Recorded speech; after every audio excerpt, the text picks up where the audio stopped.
Assalamualaikum warahmatullahi wabarakatuh and good morning. Hello, this is DrRosmaini Tasman again, and today, this morning, I am going to lecture for Management Information System course on Chapter 10, titling Managing Knowledge, as per stated in the lesson plan. Okay, so let's get it started. So this morning, I'm supposed to achieve few learning objectives. So these are 1, 2, 3, 4 learning objectives that I'm supposed to deliver to you. And the first learning objective is I'm supposed to make you understand what are the role of knowledge management, what are the function of managing knowledge, and how do knowledge management programs can help business to prosper, right?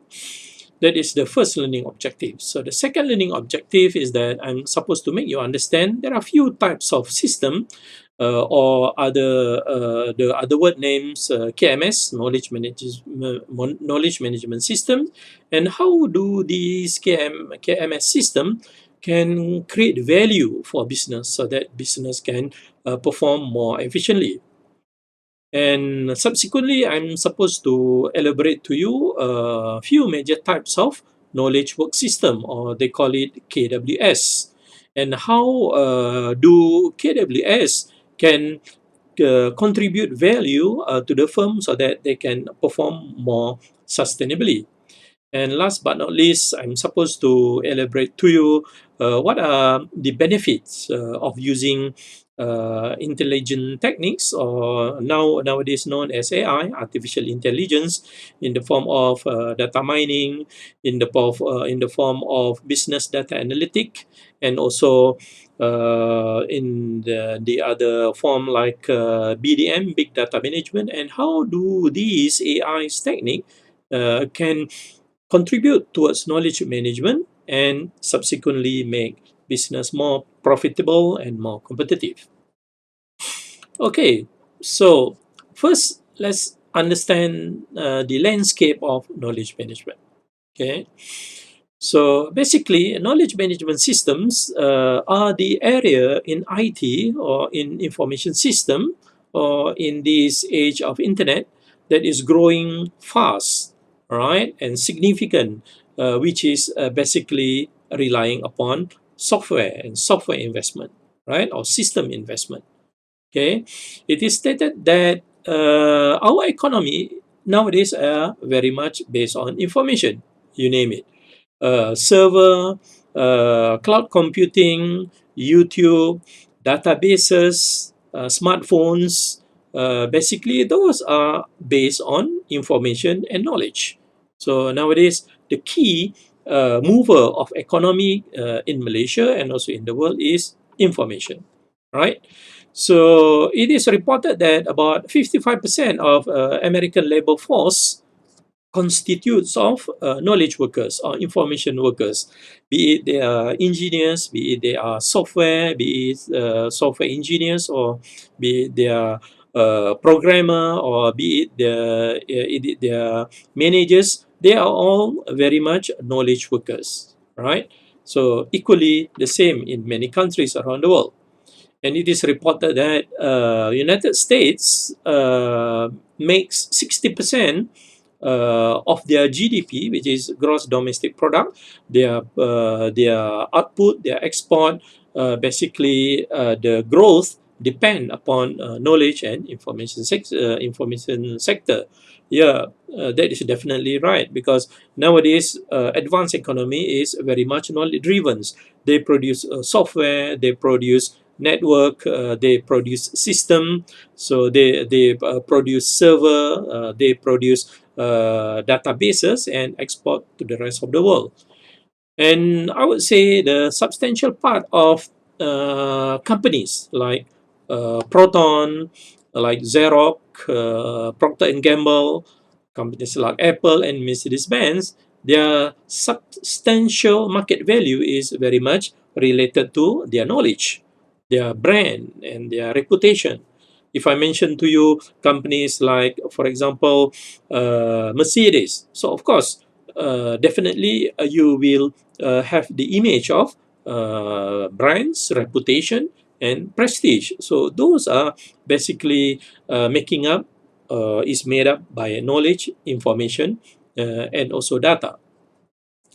Okay, knowledge management system is basically driven by the sharing of knowledge among employees, and later they transfer their knowledge, expertise, and know-how into a system or into a database or into a procedure or into a document to be shared with the rest of the people of the company and also with business associates.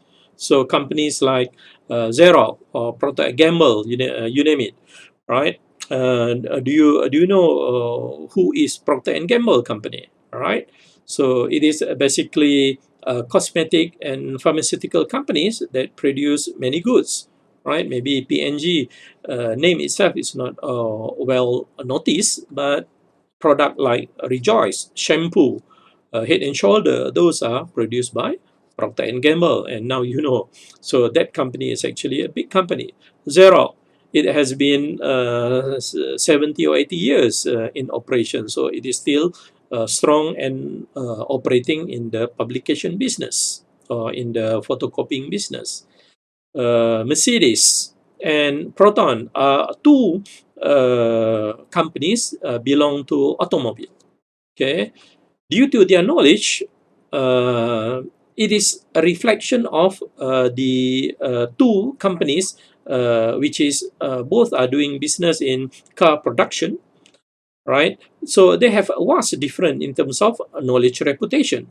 Okay, if you compare Mercedes, it has been more than 100 years company, right? Proton, it could be around 30 years or so company in terms of age. Okay, due to these two company, I put here as a comparison of knowledge, reputation difference. Back in 1990s, I think, during those time, Proton needed to have foreign partner. So they need to have a foreign investor into Proton Malaysia. So one of the company that showed interest in buying Proton share that time, maybe about 30 years ago, is Mercedes-Benz. So Mercedes-Benz done some survey research and homework on Proton. In the first impression, Mercedes-Benz was quite interested to share technology and production with Proton. However, whether Mercedes wanted to buy shareholding with Proton, of course, Mercedes must do the what they call business due diligence. I mean, study of the company that they want to buy share or to invest. So in the first place, Mercedes think that Proton was a good company to JV or joint venture. After a few months of studying Proton, in terms of their knowledge, in terms of their reputation, in terms of their patents, in terms of their copyright, so Mercedes decided that they withdraw from the plan to joint venture with Proton, because Mercedes-Benz top management decided that Proton has very little knowledge in car manufacturing in the form of even limited number of patents or copyrights in the intellectual property office. So that shows the importance of having explicit implicit knowledge in your company, because that is showing your strength or the stability of the operation of your company. So that is all about knowledge. Okay, so of course, in the understanding the landscape of knowledge management, we must understand that there are few dimensions of knowledge, right? So knowledge can be seen as a asset for a company, right? Knowledge in the form of intangible, for example, know-how, technique, troubleshooting, how to solve problem. Those are basically intangible.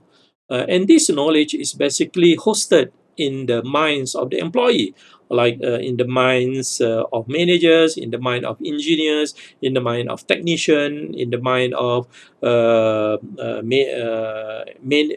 CEO, in the mind of even a lower level employee. So it is basically intangible, in which knowledge cannot be touched, or knowledge cannot be basically physically kept, right? That's why it is called intangible. However, employees, managers need knowledge in order to run the company.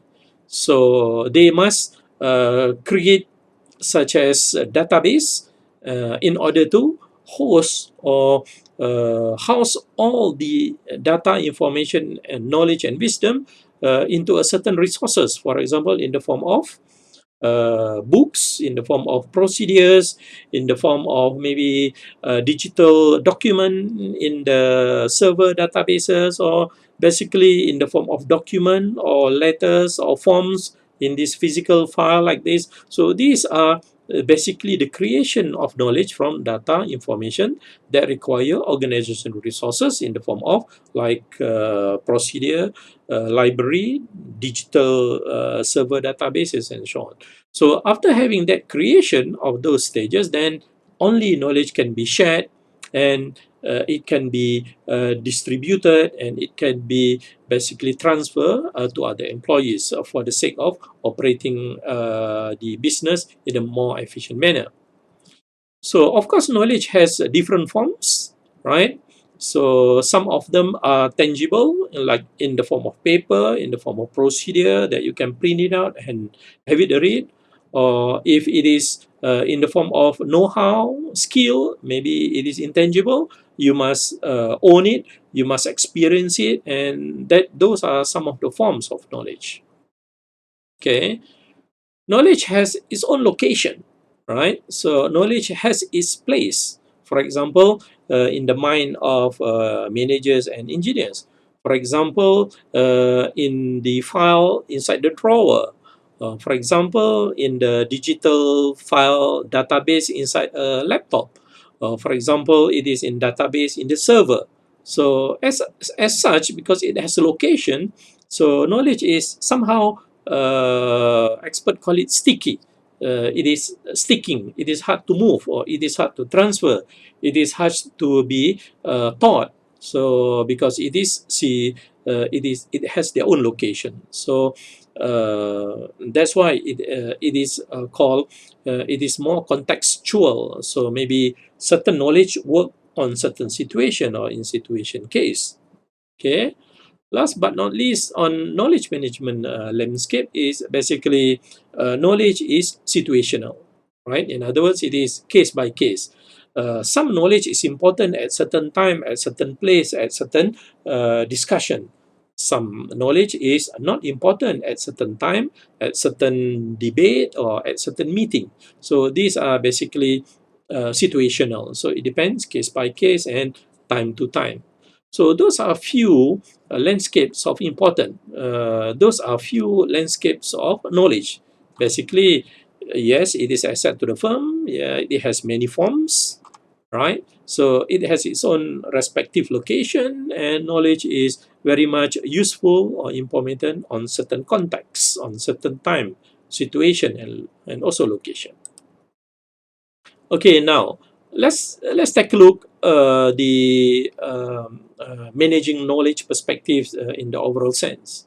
So if we need to manage knowledge, then we need to transform information into knowledge, right? So information is basically piece of data, right? So numbers, characters, or document, then it must be transformed into certain particular application, right? And that is why it becomes knowledge. And then companies must spare certain resources or budget, certain expenditure in order to find certain patterns or certain trend, rules, and in the context from the knowledge in order to make the knowledge works for the company, right? So from the knowledge, then we could generate wisdom. Wisdom is basically a collective or of individual experience. It is a collection of few employees' experience in order to solve problem, right? For example, like Xerox. Xerox is basically the producer of duplication machine to duplicate documents or to photocopy document, right? So in which it serves many customers around the world, including Malaysia.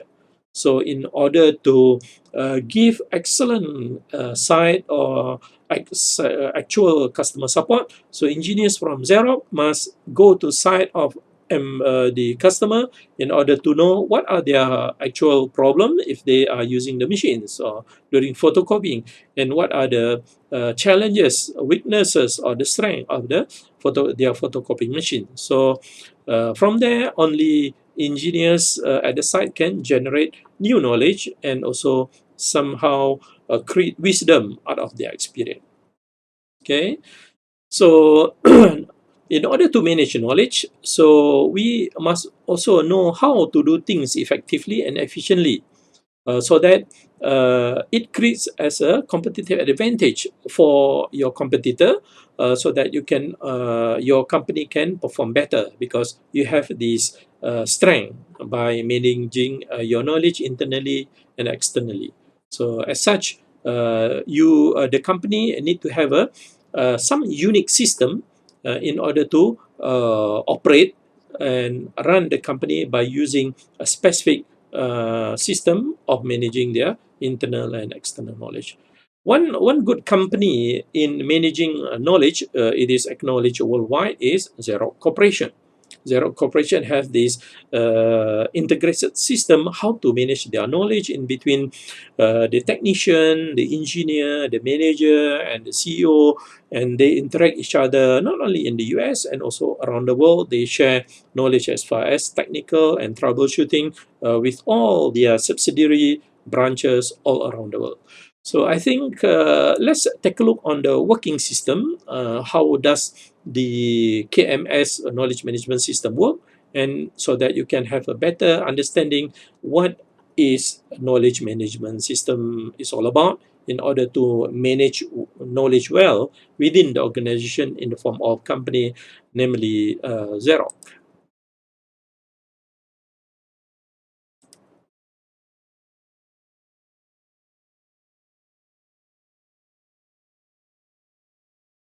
Knowledge. It's our greatest asset. With every customer interaction, we learn. With every interaction, we get better and faster at solving our customers' technical problems. And with every interaction, we get closer to providing the best possible This customer video is about experience. 2 minutes plus, a short Our one. new Xerox knowledge management Let's system is absorb going to evolve the what way we we could work, learn from make our jobs Xerox simpler, knowledge and management system. improve the ways we share our knowledge. We will have the ability to access a single global knowledge management system that provides solutions and shares knowledge with everyone across the globe. We'll be able to capture, manage, and share knowledge from every unique technical issue and use that information at every step of the customer experience. This is critically important because we value the technical skills and experience inherent in our people and will use it to benefit everyone. We'll also be able to fully integrate new tool sets and technologies to deliver knowledge in your channel of choice, when and how you need it. And it's going to be easy to use, so we can focus on what we do best, solving our customers' problems. Just imagine what this new Xerox knowledge management system will offer.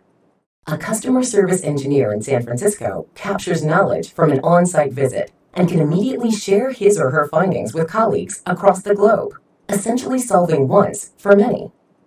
But let's not stop there. The customer service engineer not only shares his information with his or her colleagues, but also with all levels of escalated support, as well as our engineering community, so we all get better at what we do.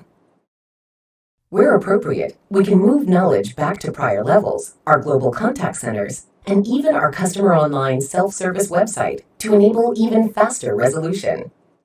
Not only will this allow us to respond to our customers in their time of need, but also incorporate what we learn into better product design from the start. Think about the power in that.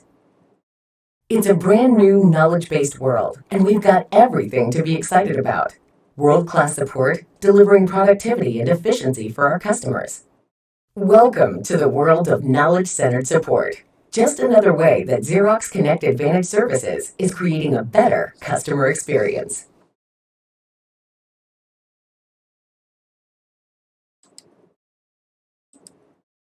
Okay, just now you have seen how does Xerox manage their knowledge internally and externally.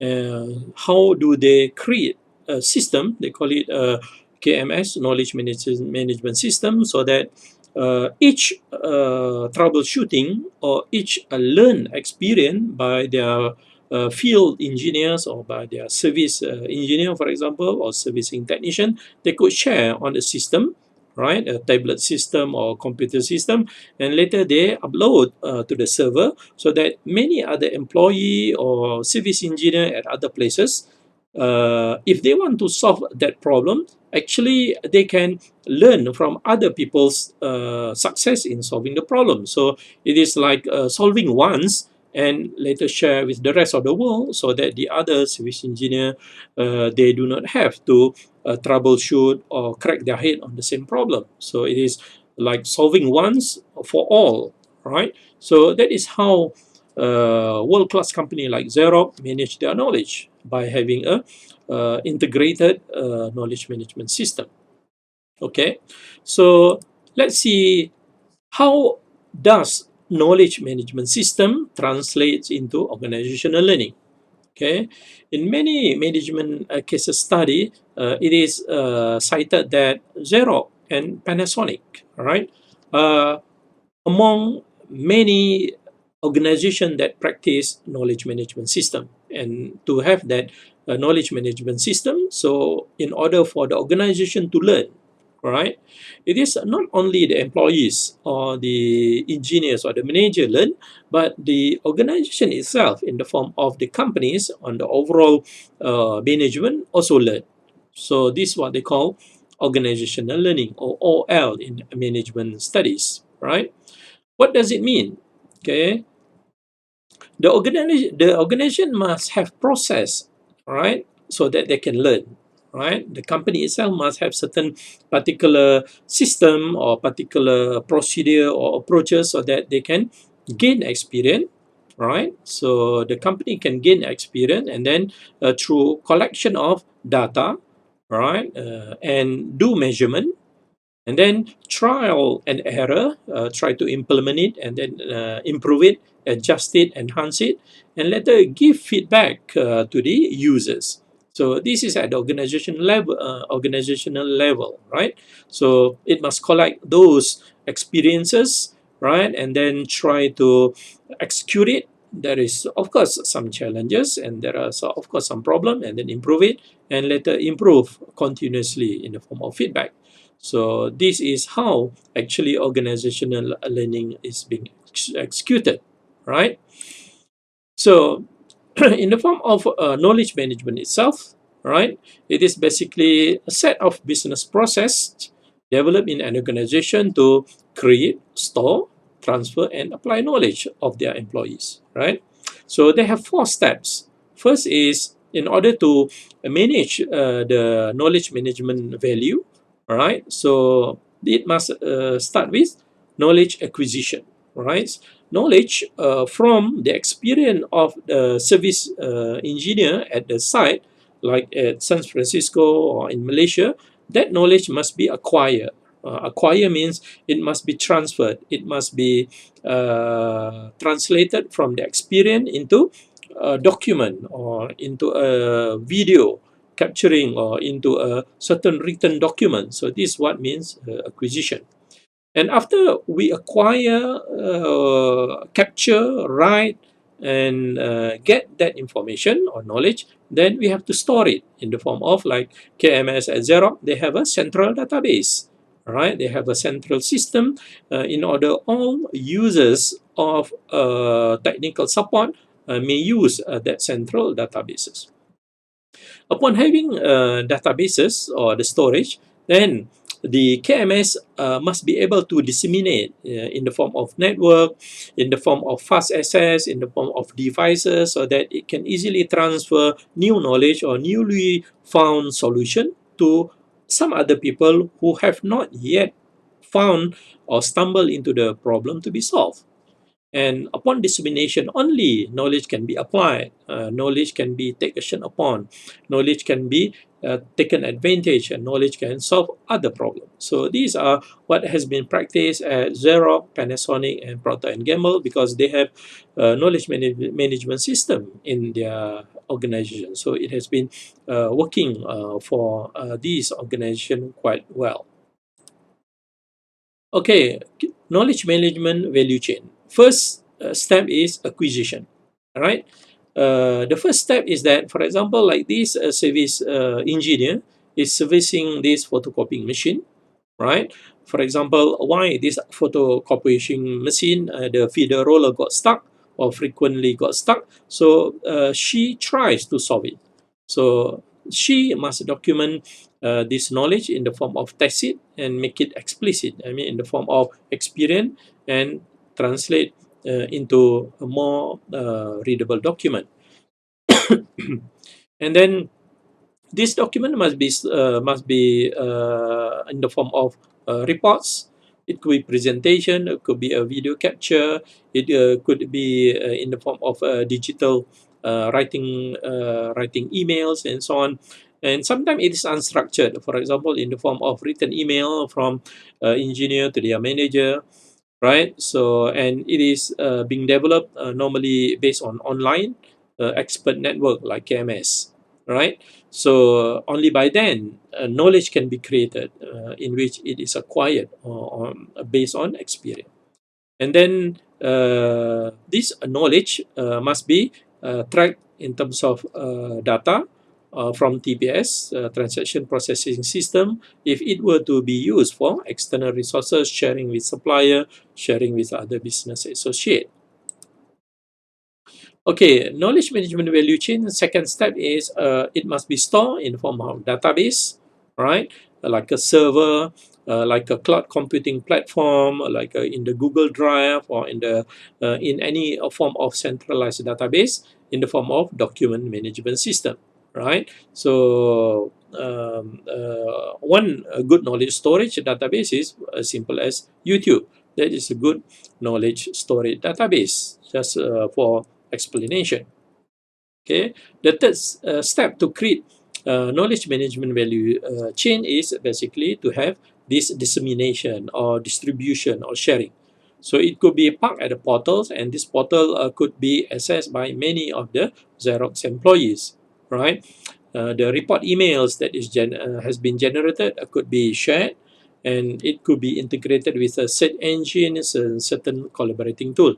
In that way, the experience of troubleshooting certain mistake or certain problem, it doesn't have to be experienced second time, third time by some other service engineer. So once is enough, and there you go. It is being shared in the form of perhaps a training session, maybe business informal meetings, business circle, right? So this is one way of doing it, enhance the knowledge management value chain. Last but not least, in the knowledge management value chains, the last step is knowledge application, in which this is where the knowledge that is derived, it is being applied.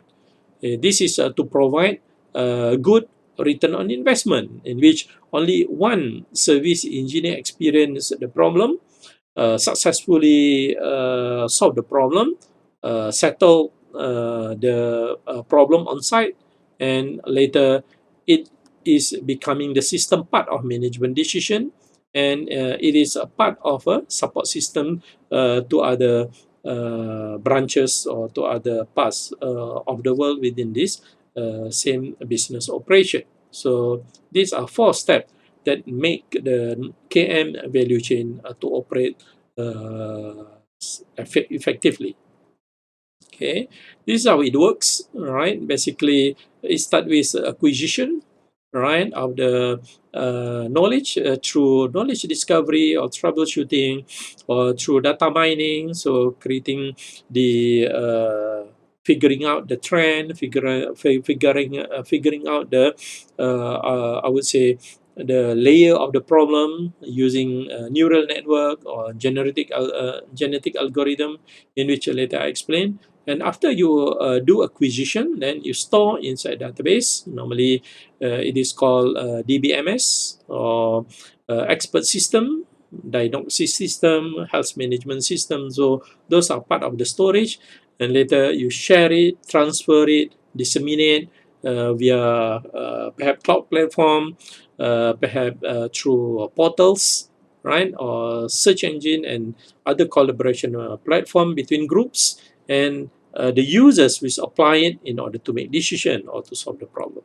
And this process flow is not perfect, and of course it will stumble into a new problem or discover some other aspect of the operation and need to be improved as a feedback. And it is in the form of data information acquisition, and then it goes back to the loop. It is the new knowledge is being refined, new knowledge acquired, and so on. So this is basically a continuous loop or to have the knowledge management value chain that works successfully at Xerox Corporation. Okay, for the knowledge management landscape, so of course there are the organizational structure who manage the knowledge. For example, not only organization head got its CEO or the most important person within the organization, they also have officer who manage the knowledge. They call it chief knowledge officer, which is CKO, right? And some dedicated staff, particularly IT staff, I would say system engineer, programmer, and so on, so that they can share within the same circle, like the Xerox communities of practice, or perhaps Xerox could share with their business associates and also suppliers. So that those are communities of practice. Okay, there are basically three types of KMS. Okay, the first type is called enterprise-wide knowledge management system. It is a general purpose. It is quite broad, right? The purpose is just to collect information, data, store, distribute, and apply, right? It is a kind of very wide and also general type of knowledge sharing system. The second type of knowledge management system is very much more specific. It is a knowledge work system. Okay, it is about work. It is a specialized system built for certain users. For example, engineers, scientists, top management, in order to do their work better, faster, and more efficient. They call it KWS, knowledge work system, right? And the third type of system, so this type 1 and type 2 is still basically system which is executed by Xerox, right? It is a general purpose, and it is built by engineers, contribution by engineers, and also technician for a system specific. For example, to troubleshoot certain technical problems, for example. So this first type and second type is matching for Xerox knowledge management system. Okay, the third type of KMS is known as intelligent techniques. So nowadays, they are known as AI, artificial intelligence, in which they have a thinking process. So they have a certain algorithm, they have a certain logical flow, so that a new knowledge can be discovered by this logic or by this algorithm. And that knowledge will be refined, will be enhanced, made better, right, in order to have an optimal solution. So application like Hadoop, right, by Apache. So those are a typical software that they use AI technique, right? So these are the three major types of knowledge management system that I have highlighted earlier. One is the general KMS, and this is the second one is a knowledge work system, right? The third one is intelligent techniques, right? Nowadays called big data management or big data analytic, right? So these are the three major types now exist in the whole operation of many companies around the world. Okay, A general purpose KMS in the form of like Xerox knowledge management system, knowledge work system. It could be in the form of like specialized workstation for example, forecasting, for optimization, or like system computer aided design software, 3D, I would say simulation. So investment, like in the Bursa Saham Kuala Lumpur software. So those are part of the knowledge work system. For big data management or big data analytic, it is very much embed the intelligent or artificial intelligence aspects to it. For example, it engage data mining, neural networks, right, fuzzy logic, and so on. So I will explain this more detail in my subsequent slide. First, let's take a look on the general KMS. For example, the system that I have highlighted you earlier in the video clip is Xerox. So basically, users on the site, they found new problem, they troubleshoot the problem, and they deposit their knowledge or their information or their experience into this, I would say, metadata. Metadata is basically after the knowledge is being captured, it is tagged or it is indexed into certain category, right? For example, troubleshooting toner, right? Or troubleshooting electrical circuit, right? For error. So these are the tagging of the knowledge that has been deposited, right? And then it is stored and later taken back, retrieved. It must be managed, reviewed, refined, and it must be distributed. So it is all distributed within this unified repository or integrated database, right? All the documents, best practice, memo, experience, video, email, news. So all will be put in the central document like at Xerox Knowledge Management System. Okay, so enterprise content management system is basically within that system, they must develop the, I would say, taxonomy, category of knowledge, right? They call it metadata. So this metadata is basically a knowledge object, and it must be marked or tagged with certain category, right? If you read the book, of course, books got many category. For example, academic book, fiction, novel. So those are the metadata, or let's call it taxonomy, categories of information that is deposited into the database.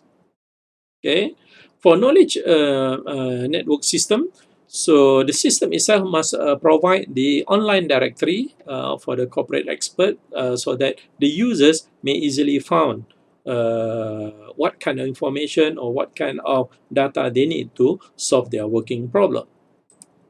Okay, here is how the general KMS system work. Basically, you are the user, all right? You are the user searching for troubleshooting error 102 type for Xerox photocopy machine, right? So you search for technical error 102. So you browse, you search this previous solution or previous experience, previous document in terms of files, procedure, emails, video, and so on. So when you search, right, of course, you got to also refer to a particular expert. For example, expert in electrical troubleshooting. For example, expert in mechanical problem. Expert in terms of perhaps logistic. So these expert will be complemented by these best practices or previous experience so that you can find your answer, and your answer or experience can be shared with others. So you need to refer to certain expert to complement the database information that is centralized at the system. Okay. Okay, this is basically knowledge workers' job. Is basically it could be scientists, right? It could be designers, researchers. I would say engineers who create knowledge and new knowledge into the organization, and all these are deposited into the system. Okay, so requirement of a knowledge work system, right? Normally, you need a powerful computing processor for the centralized server, and because it involves like complex calculation, and that kind of new information must be communicated, right? And it must be user friendly for the user to use the system. There is a support, there is a FAQ, frequently asked question, there is a person, a hotline to contact if you need further assistance, and so on. So this is how the knowledge work system. Okay, this is the second system I'm discussing after KMS, right? This is what they call the KWS, right? So you have this software, for example, diagnostic system, right? For a car, right? So nowadays, modern automobile, normally when it got broken, when it has a technical glitch, if you go to, for example, to the car repair center, they will take a console or computer, plug into a particular port in the engine compartment. So they will analyze what are the symptoms and signals from the car, so that this software, right, like this simulation or modeling, can read back the accumulated data from the car, right, from the electronic processing system of the car, and they try to interpret what kind of problem the car is experiencing. And from this software, they also extract to other external knowledge database, for example, from the HQ of your technical support center for your car, for example, Toyota. So they try to match what kind of suggested solution in order to repair your car. So from that console, there is a technician or a foreman who are repairing your car, and this is basically hosted at the hardware platform for the knowledge workstation. So this is very specific system to solve very specific problem. Okay, example of knowledge work system, for example, like AutoCAD, right?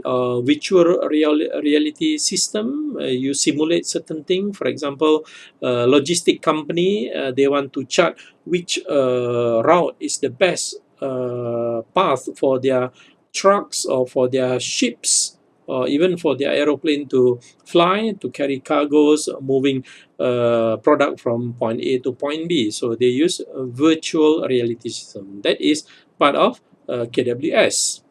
Or you are a investor, you want to invest on a particular stock or particular company, you could use a KWS system like M Plus Online. So if you are an investor, right, traders that buy and sell stocks at the bourses.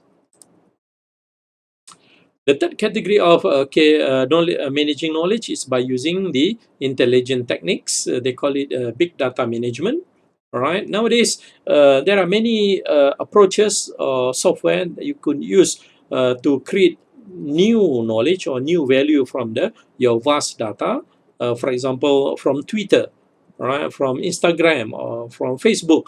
All those raw data can be data mined, can be programmed in order to capture certain information. For example, today, what is the most important word or the most important topic discussed in Twitter in Malaysia? For example, it may be COVID-19, right? Or could be Prime Minister Muhyiddin Yassin, and so on. So AI technique in the form of software like Hadoop, or you can do programming at using a language like R programming. So you could capture knowledge from this tacit vast knowledge. That is what they call big data management. Or you could use other intelligent techniques, for example, expert system, as I explained earlier. This is an automobile fault diagnostic system in which the serviceman or technician using a particular software system set, and they plug in the port into a certain output port at the car, so that they can read back the data of the performance and later suggested what solution need to be done, or fine tuning need to be adjusted for the car. So this is example of expert system. Okay, for these intelligent techniques, there are rules, or there are logic to flow in order to execute this intelligent technique. For example, rules in expert system. This is one example for the banking, I believe, right? Because you want to apply a loan from the bank, for example, from step A to step B. So the bank or the system will ask the bank officer, and later they liaise with you as customer. So they want to know whether income, if you want to make a loan, right, for your house. So they will check your income, right? For example, to follow this logic, if your income is more than 50,000 per year, right? So then you may apply loan, right? If it is less than 50,000, then you are not entitled to apply the loan. So you exit. So step B to C, right? They will ask your car payment, monthly payment, right? If it is less than 10% of your income, right, monthly income, so then you can ask about the housing loan, right? Or else you exit. Okay, say your car payment income is less than 10% of your income, so you move to step C to D, right? So in this step, they will check it if your mortgage payment, right? If your the house loan that you want to apply is less than 20% of the income, right?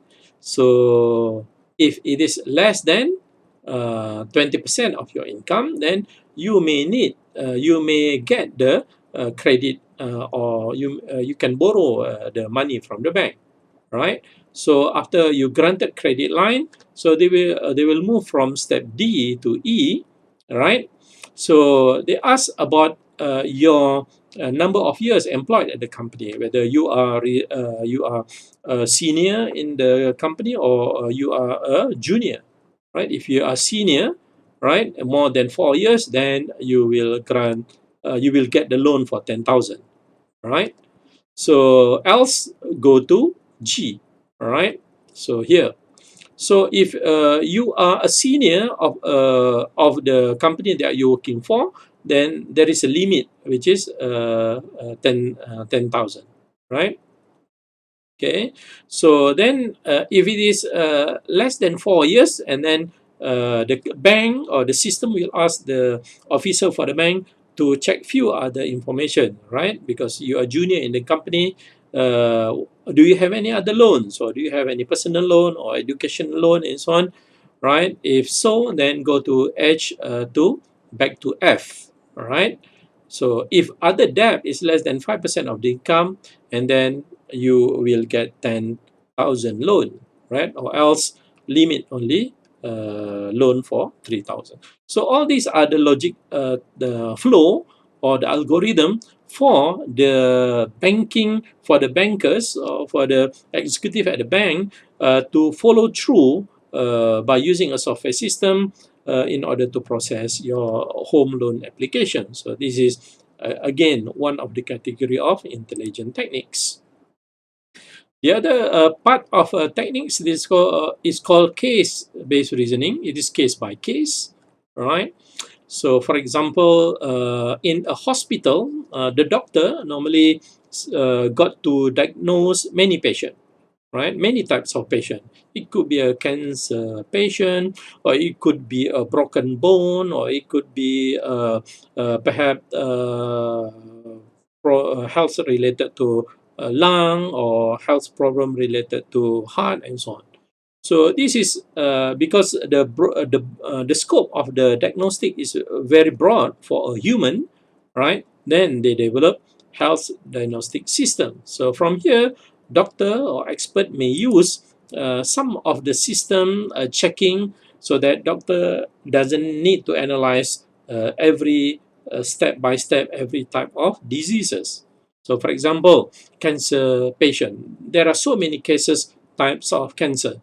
So of course, not one single doctor can interpret or can diagnose every type of cancer. So doctor must also rely on certain intelligent techniques, right, compared to previous cases, and try to get your input in order to diagnose whether what type of cancer you are, right, whether you are blood cancer or bone cancer and so on. So this is also one way of doctors solving their problem by using intelligent techniques, by having a logical flow, certain health diagnostic system in order to help doctors to make decision to give a proper treatment and medication for their patient. So that is another type of way of managing knowledge. Okay, perhaps you have heard of fuzzy logic, right? So fuzzy logic is based on discrete value of input, right? Basically, if it is a logical decision, it is either a yes or no. Like for 1 is yes, 0 means no. So it is very simple. But in our actual life, life is not as simple as that. Sometimes you have value to decide for certain range. For example, your thermostat for your perhaps aircon, right? So of course you cannot decide it is whether 1 or 0 only. For example, either switch whether aircon switch on or whether aircon switch off. So sometimes you have range for a medium temperature. For example, 22.8 until 25.3. So this is a range of value for example, being cold, right? So if it is at this setting, then it is mean medium temperature. So it is a range of value that is controlled by the processor in order to control the air conditioning or control the machine or control the thermostat. That is means fuzzy logic, right? One application of fuzzy logic normally, for example, like at your this washing machine, right? Or your autofocus camera, your smartphone. So those are application of intelligent techniques by using fuzzy logic. Okay, so this is how basically how fuzzy logic works for temperature control. Basically, the processor set the upper limit and lower limit. For example, from 50 degree Fahrenheit to 70 degrees Fahrenheit, it is treated as a cold, right? Cold, which is the graph from here, go cold, and then it goes to 70. For normal, right, it is at the range of 60 to 80. It is normal. Like for hot, it is perhaps 85 up to 100 is considered hot, right? So it is a range of value to be controlled by a processor. So it is an intelligent technique called fuzzy logic. Okay, the other intelligent techniques is known as neural networks, right? Neural networks is basically based on pattern and relationships, right? It is matching patterns, right?